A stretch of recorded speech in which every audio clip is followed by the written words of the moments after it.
Itong video na ito mga kaubayan ay tungkol sa pampalakas ng katawan. Lalong-lalo na po yung mga dumanas ng karamdaman na medyo matagal na po. Yung binat at pasma. Yung wala pong lakas yung kanilang mga muscle at mga laman. Yung matagal pong dumanas ng karamdaman mga kaubayan. At yung mga mahina na pong kumain. Yung vitamins na pinapasok sa kanyang katawan ay hindi na po tinatanggap kung minsan yung sira na yung pancreas niya, yung panggiling niya po. Hindi na po siya makapagpasok ng mga pagkain na matitigas sa loob ng kanyang katawan.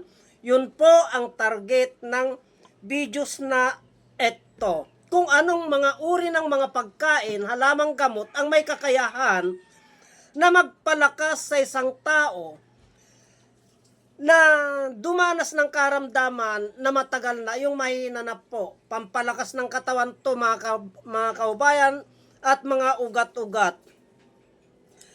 Itong itlog, talbos ng kamote, at malunggay. Ito pong tatlong ito mga kaubayan ay napakalakas po na magpalakas ng ating katawan. Lalong-lalo na po yung mga dumanas ng mga karamdaman na matagal na at mahina na pong kumain, hindi na po makapagpasok ng pagkain sa loob ng kanyang katawan. Hindi na po kayang gilingin ng kanyang bituka. Ito lamang po yan mga kaubayan. Matagal ko na pong ginagamit sa ating mga kaubayan na may karamdaman ito. Talbos ng kamote, itlog, at malunggay.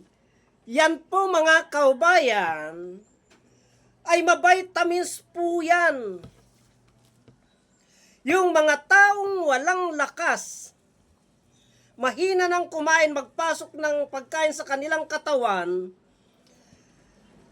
ito lamang po ang katumbas niyan mga kaubayan. Ang proseso ng paggamit nito, pag hindi na po kayang gumiling yung tiyan natin ng mga pagkain, masiselan na po dahil yung pagkakasakit nga po natin sa bituka o ulcer.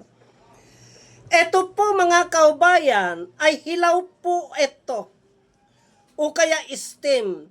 Ito po ay blender po ito. Blender po yan. Kasama po dito yan. At kasama po, samahan nyo po ng itlog. Pag yan po mga kaubayan ay na-blender na po, naging juice na po yan,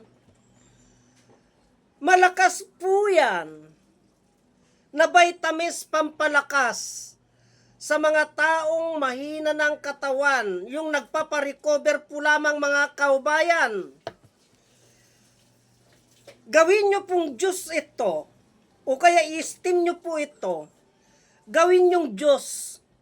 Itong talbos ng kamote, itlog, at malunggay. Kapag hindi na po kayang gumiling yung bituka ng isang tao, ay gawin nyo pong juice yan. Pag juice na po yan, pwede na niya pong kainin yan mga kaubayan. At pwede nyo rin pong haluan ito ng oatmeal. Yung oatmeal po o kaya lugaw. Para sa ganon, ay may laman po yung tiyan ng isang tao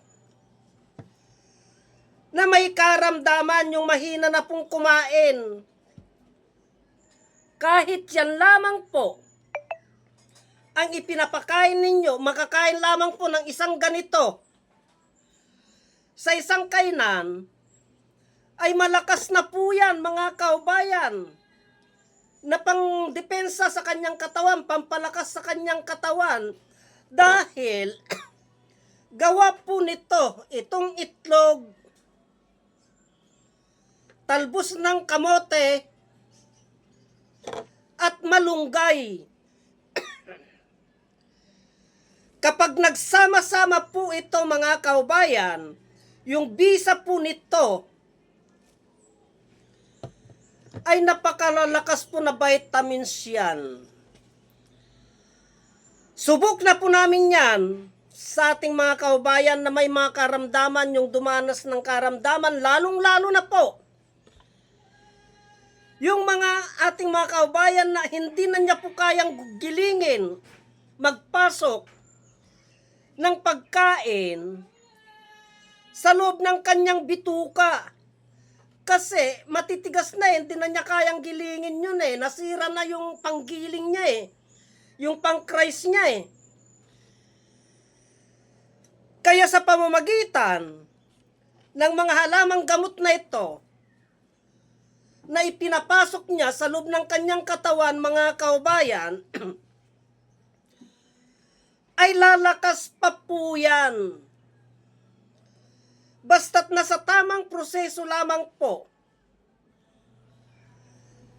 ang pagpapakain sa isang taong may karamdaman. Ganun lamang po yan, mga kaubayan. Kasi po, marami sa ating mga kaubayan na yung may karamdaman, nasira yung kanilang bituka, hindi na po kayang gilingin, gumiling yung kanilang mga bituka. Maselan na po yun. Nakasukat lamang po yung kanilang pagkain. Mga 2 kutsara, 3 kutsara, anong mangyayari sa pasyente? Lalong manghihina po yan, mga kaubayan. Pero pag pinadaan mo po sa ganito, hinaluan mo ng talbos ng kamote, itlog, at malunggay, i-blender mo po yan, i-ginus mo po yan. Kung gusto mo naman pong haluan ng mga baka o karne, ay kailangan i-blender mo din po yun.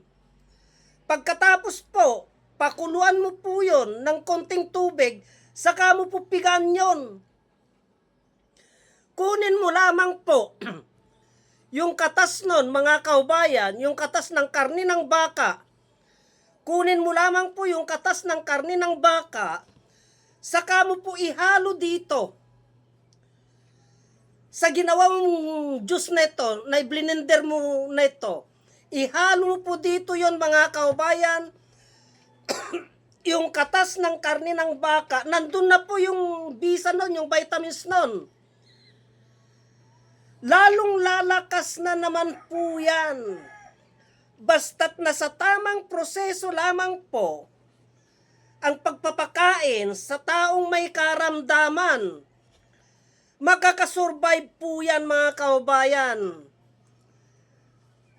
Kaya, huwag niyo pong baliwalain itong kakayahan ng talbos ng kamote, itlog, at malunggay na panglunas sa mga karamdaman. Marami pong salamat.